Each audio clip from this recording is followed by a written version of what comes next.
Ladies, gentlemen and scholars, I think it's about time we had a talk about general intelligence. Cognitive ability, general comprehension, smarts if you like, street smarts, work smarts, generalised smarts. Because it's a stressful world out there, people are cracking under the pressure. And in my view, as a result of low intelligence or a low level of repair on people's intelligence, plus those stress factors, it's affecting people's behaviour, generally in the population. So I'm finding out there, whoever I speak to, they're more stressed, less helpful, far more likely to go into a mindless rage or get upset about something. Now usually that wouldn't be so much of a problem, because, the general population is average, aren't they? Most people, you expect them to be average, and that's not particularly good. Sorry to say, so in these stressful times, average becomes bad, and that's a problem for you and I. It's a problem for us all, because we still have to go out into the world and complete our tasks and achieve our goals. So we need other people to help us do that, and other people need us. So what do we do about the general confusion and the general anger? Do we hide away? Do we, just avoid people in general? How can we live our lives? Because we have to carry on. It's this kind of stuff I'm talking about, right? I'm getting really high energy bills. So I'm on the phone to my energy company, and obviously I'm on hold for like a million years, so by the time I get to them, the whole music's upset me, I'm not in a good mood, I'm stressed already about my bill being too high, and now I'm speaking to someone who I can tell has not got a great grasp of English. It's going to be a long, difficult phone call. And the level of stress affects that phone call, so I have to try and not only control my own stress and mediate that so I can communicate effectively, I have to be aware of the other person's really high stress level. That's the thing, it never used to be there. But these days, other people's stress level is up here already. So if you're, say you have to report a crime or something like that to your landlord or to the police or something like that, you're stressed and, you're like out of your mind, you've been attacked or something's been stolen or broken or something like that. So your stress level's high and you approach the scenario like, stressful. But you can't do that at the moment. That's why I'm making this video. So what you have to do is utilize the boulders of your intelligence, if you know what I mean. I'm using the word boulders in place of something else. You need cojones. You need to develop intelligence and courage, and courage comes from intelligence. So that's the reason I'm making this video. But anyway, that's the effect it's going to have. So if you want these things to be easily solved, or to not present such a big deal to you, you're going to have to tool up your own mind. You're going to have to sharpen your own intelligence. So that brings us neatly to the next section, which we're going to go to now. Sharpening your intelligence. How do you and how do we make ourselves stoic towards these new pressures and this rising stress level? How can we build ourselves up so we got a fighting chance of getting to the next stage of life, which hopefully is going to be like a renaissance or something good. We come out of this dark age of credit crunch and we can go into something better. Now, I never said it was going to be easy. But you're not here because you thought it was going to be easy. You're here because you want to get it done. And so the first task that we will tackle is we need to build a solid foundation. And what that means is we need a place where we can go and chill out and improve ourselves. Those of you who have read Dr. Peterson's book 12 Rules for Life, you can safely skip this section. For everybody else, let's tidy our room.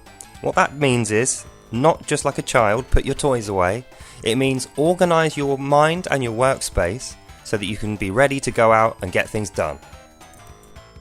It's easy. I've done it here. Look behind me. This is my organised workspace. I've got my books and my records behind me. That's the base of my knowledge, so I don't have to remember everything, but I can use these every time I read them to try and tool up my memory, improve my memory, and I'm putting facts in there, and not only that, I'm relaying confirmation of facts that are already in there. So I'm removing doubt, and I'm making myself a little bit more peaceful and calm in here, because the more you know and the more solid and sure your knowledge base is, and that's only going to be developed from you tidying your room like I've done here, having a nice comfortable workspace, computer, books, a couple of pictures and little personal effects, because it's got to be livable as well. But that's the first thing you've got to do. So you can look around your surroundings now. Are you happy with it? If you look around, is everything really nice and tidy and clean and organised? It doesn't have to be obsessively organised, like my books aren't in alphabetical order. There's no Dewey Decimal System or anything like that. But as you can see, I've got a few on the go that I'm reading.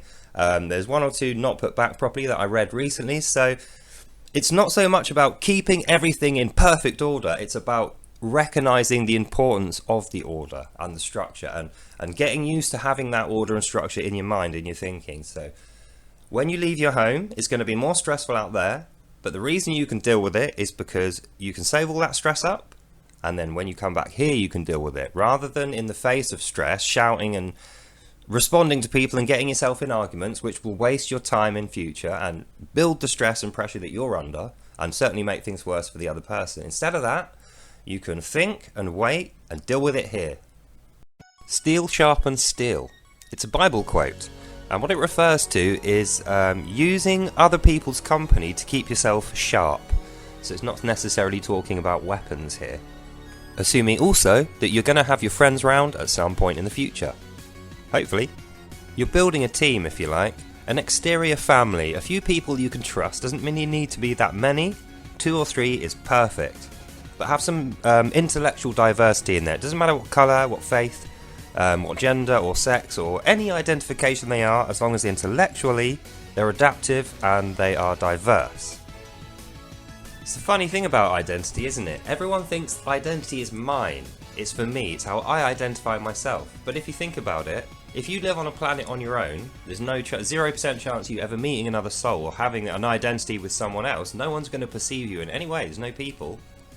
What's the point in you having an identity? It's flipping worthless. It's absolutely pointless and worthless. But on this planet, in a social setting with other people, the identity is the part they relate to. When you first meet someone, they know nothing about you.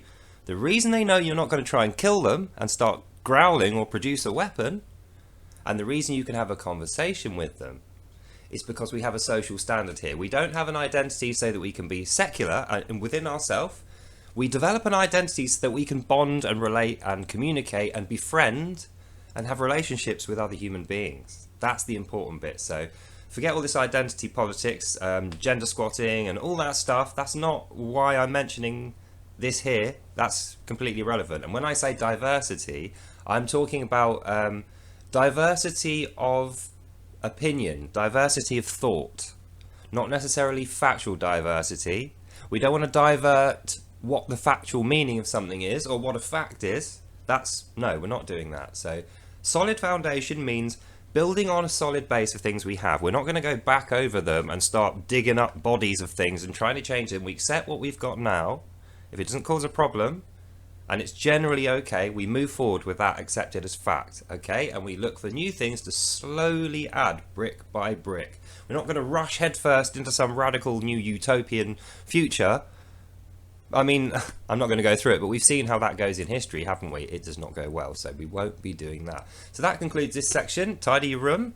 Build a team around you of people. It can include your family, and it should include your family. But don't idealize them. Don't start monologuing them to try and convince them to be part of your politic. By all means, discuss it with them, but remember you want diversity of intellect. So if they have an opposite opinion to you, you want them there to have that discussion going so that you don't lose touch with that side of the argument, okay? You can focus on yours and specialize in that. Cool, that's good. But you can also be a part specialist in your friend's thing that he's a specialist in because you're learning from him. So that relationship and your identity in relation to him is building your intelligence. And then you can come home and read books and relate it to that and build it again and more and better and bigger. And you will be stronger when you go into the world and you meet annoying people and you're on the phone for ages, or you know, someone dings your car and gets out and then demanding your insurance information and it was their fault and they've got 2 people, you know, stressful, pressure situations. That's what I'm trying to build you up for here. I myself have I've had loads of stress recently. I've seen it in people, my own family as well, are really, really hurting from the stress. I look out the window and I see everyone suffering from it. This is the solution, my friends. These books, read them, put them in here, and making records to rehash what you've learned and solidify that in your head. You've almost created a new fact based on that old fact, containing the old fact, not corrupting it, but building upon it and adding more detail, more flesh on the bones, more colour on the picture. So that's tidy your room. Get your foundation sorted. But what do you do after that? Well, then you get into the books and the media and the games and the music and the conversations. You bring intellectual diversity into your own head so that you can be smarter. And that makes your habits better, so you'll sleep better, eat better. These are all things you can read about. It doesn't need to be books. If you're not a book guy, you can online lecture, like Jordan Peterson's lectures, is literally about a week's worth of solid watching, and each lecture really requires its own few days of thought and reflection. So yeah, anyway, do all that, and then we'll go on to the next section. See, the thing is, if you don't read, it's the most effective, efficient transfer of data. You can just go page by page by page and suck all that beautiful data up into your head. Without those, you're going to be relying a lot on videos, and it's just a slower process. But either way, I recommend you do it. So we're going to look at some of that now. It is a real shame that most people aren't book people, or more people aren't book people. I mean, this pile of books I've got here, most of it came out of charity shops. Sorry for keep knocking the microphone. Most of it came out of charity shops, cost me very little. The rest of it is off Amazon. It's all easy stuff to get hold of, and it's really, really vital. Like, I'm going to go through some of my recent stuff, okay? So, this one is by Wallin and Slusher, and it's a book, a personal account of the Soviet secret police, right? So, as you can see, it's, there you go, there's the spine of it, and it's quite an old book. I think it's, has it got the date in here? 1956 this was published. So that is a personal account of someone who was a prisoner in a KGB camp, who was Russian, and then escaped to the West and wrote this. So it's just an interesting thing. So when I go onto Facebook comments, or if I'm on Twitch, or I'm on anything, or if I'm in real life especially, and people are talking about socialism, communism, the Soviet period, or Russia, or Ukraine, or anything like this, anyone who's read this is at a distinct advantage, because they know something from the period, direct from the horse's mouth. This guy wasn't alive when videos were being made, so it's going to have to be this book if you want that information, or listening to guys like me. But I mean, you don't want to be listening to guys like me, you want to be getting it from the horse's mouth. This is the guy who lived it, so buy these books. This is a more recent one, The Boy Crisis, Warren Farrell and John Gray. Farrell I've never heard of, Gray I have heard of. Some of his stuff I agree with, some of his stuff not, but he's a good writer. And this is about the trans issue, so that's going to be a good one to read. As you can see, it's in perfect condition. I've not read it yet, but that's going to be a good one, because I can see that coming up in future. This is going to be a stress factor. The trans identity parade, you know, the political identity squatting. So anyone who's read this, or even owns it, and can say they are going to read it, again, is going to be at a distinct advantage. Sorry, I keep punching the microphone. I'm very amateur. Right, and these two, these are my Qurans. This is the one that's already translated into English. This is the spurious, really aggressive, non-translated one, which I'm translating myself. These are vital reading for anyone, and you're definitely not going to find YouTube videos about these. And the principal reason for that is because if I made a YouTube video of me quoting these or reading these out, I would be done for racism. It's extremely racist for me to say the things that are in this book or make videos about them. And for that reason, you're not going to find them. But I bought these off Amazon. All useful stuff. The Communist Manifesto, the political classic. This is gold dust.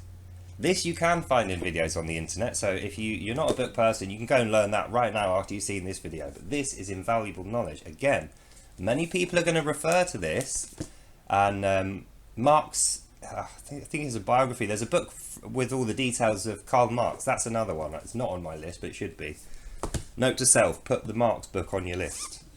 And then we've got the old religious tone, the Torah.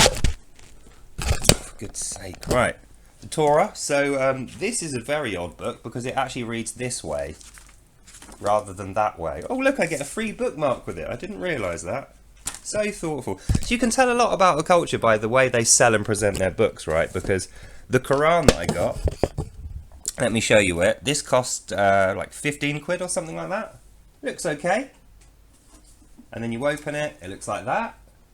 So it's okay. It's fairly decent. It's not a bad quality book is what I'm saying. So the people who wrote this, whatever you feel about their religion or their culture or whatever turns out to be the facts of that after I've read it, you can tell that they take their knowledge and their wisdom seriously. These are not stupid people. These are studious, intelligent, academic people who write books and they keep them for thousands of years. Not every culture does that or has done that. Or someone like America hasn't even been around long enough. They've only been around like 200-300 years, right? So that's the oldest American book you're going to find, 300 years. What's in here is like 1,000 years old. So if you want it from the horse's mouth, like I keep saying, you don't want to have to listen to guys like me grandstanding, knocking over their microphones like silly amateurs. You want to buy these and read them. That one's going to be difficult. I can't read, Jewish Hebrew script. It's got English translation in there, but I want to translate that too. So yeah, and then finally, do I need to say more? Things are disappearing. Music's disappearing. Movies are disappearing. Speeches are disappearing. Poems and books are disappearing. That stuff behind me is never disappearing. That is 100% non-corruptible backup data. So let's say that the Soviet Reich, the Fourth Reich or something comes along and starts burning books. I can bury myself with all of that and wait for the trouble to pass, hopefully. And then if I survive, or even if I don't, if that stuff behind me survives, someone in the future can read it. So now we'll not die. That's what we're doing when we read. We're preserving the past in our own heads. It's like Superman's...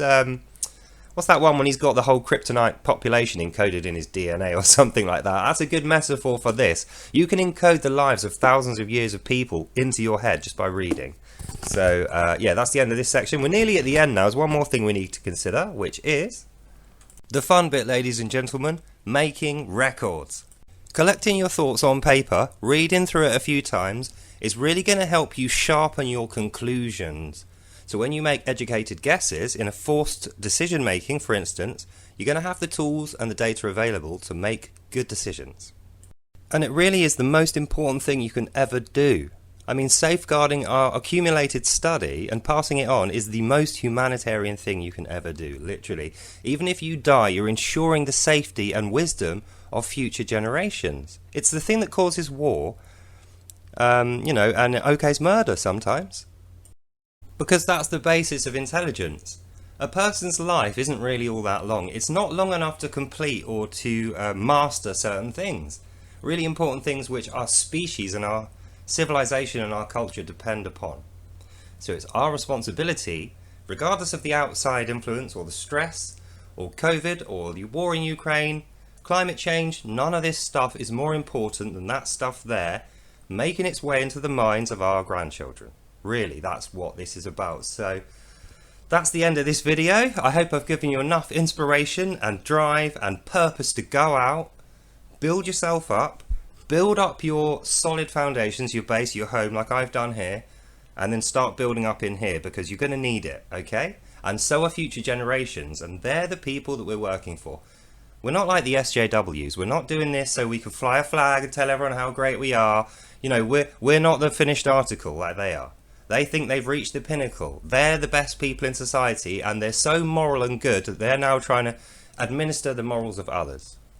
Virtue signalling. We're not that, okay? What we're doing is ingraining the traditional virtues in our head, and we're making records of it for other people, like I say, so future generations can benefit from it no matter what happens now. If we wipe ourselves out with a nuclear war, and there's like 4 dozen people left to repopulate the planet, God help us if that ever happens.